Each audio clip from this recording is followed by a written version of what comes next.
اگر نہیں کی جی آپ کا پروگرام جی دیکھیے بات یہ ہے کہ آپ نے محسوس کیا ہوگا کہ اگر کوئی بہت بڑا درخت ہو اور اس کے نیچے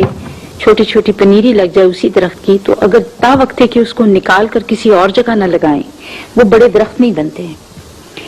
جب کسی گھر میں ایک چھتنارا درخت پیدا ہو جاتا ہے اور بہت بڑا آدمی پیدا ہو جاتا ہے، وہ کسی فیلڈ کا ہو، چاہے وہ فردوس ہو چاہے امجد ہو،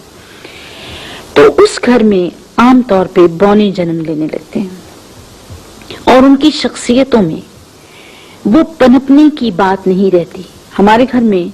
آپ کی شخصیت کے ہوتے ہوئے میرا نہیں خیال کہ کوئی اور شخصیت اتنی قداور ہو سکتی ہے۔ تو سوال میرا یہ کہنے کا اور پوچھنے کا یہ ہے اشفاق صاحب کہ آپ نے اپنے آپ کو بڑھانے چھتنارا کرنے میں کچھ تو خدا کی مہربانی، کچھ آپ کی اپنی کوشش ہے۔ کیا کبھی رات کے پچھلے پہر یا شہر سے گئے ہوئے چین میں کسی ہوٹل میں بیٹھے ہوئے یا تاشکند میں بیٹھے ہوئے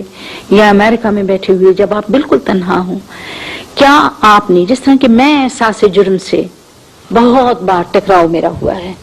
کہ میں اپنی اولاد کے لیے ایک کمپٹیشن کا، جو کمپٹیشن انہیں گھر سے باہر ملنی تھی وہ گھر ہی پہ مل گئی، وہ سزا انہیں گھر ہی پہ مل گئی۔ جب وہ مجھ سے بات کرتے ہیں تو وہ ڈرے ہوئے ہوتے ہیں کہ ہم ایک بڑی عورت سے بات کر رہے ہیں، ہمیں اپنے الفاظ کا چناؤ درست کرنا چاہیے، وہ میرے پاس بچوں کی طرح نہیں آتے۔ تو کیا اشفاق صاحب آپ نے ایسے لمحوں میں جب آپ بالکل اکیلے ہوں، آپ کے ساتھ آپ کے کپڑے بھی دوست نہ ہوں، آپ نے کبھی سوچا یا احساس جرم سے آپ لرزے کہ آپ نے 3 لوگوں کی شخصیت کے اوپر کمبل ڈال رکھے؟ جی میں تو اس احساس سے ڈرتی ہوں۔ بانو ایسا سخت سوال تو میری ساری زندگی میں مجھ سے کسی نے نہیں کیا، یہ مزیدار سے سوال ہوتے ہیں۔ میں اس معاملے میں بہت ندامت کے ساتھ اس کا اقرار کرتا ہوں کہ میں نے نہیں سوچا، بلکہ شاید مجھ میں انا اتنی ہے یا اپنی ایگو کو پھلانے کی یا اسے پیار کرنے کی اتنا چسکا ہے کہ اولاد وغیرہ اس کے سامنے قربان ہو جاتی۔ میں نے واقعی نہیں سوچا اور نہ مجھے اندیشہ کہ میں آئندہ بھی سوچ سکوں گا۔ میں تو یہی سوچتا رہا کہ بس میری ذات ہو اور میرا نام ہو اور میرا ذکر ہو اور میری رونمائی ہو،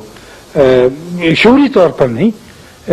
بالکل نہیں شعوری طور پر، لیکن لاشعوری طور پر یہ بات ذہن میں رہی۔ اب تم نے اس طرف توجہ دلائی ہے تو میں اس طرح سے تو نہیں، کیونکہ تمہارا دل زیادہ رقیق ہے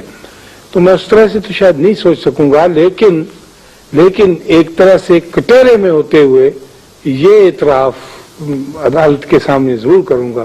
کہ میں اس کا یقیناً مجرم ہوں، اور میری طرح کے اور بہت سے لوگ بھی مجرم ہوں گے جو بڑے بڑے باپ بنے اور ان کے بچے جو ہیں وہ بیچارے آپ کے ہمارے سب کے سامنے،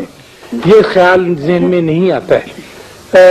اس کو لے کر چلنے کے لیے بہت بڑا دل، بہت بڑی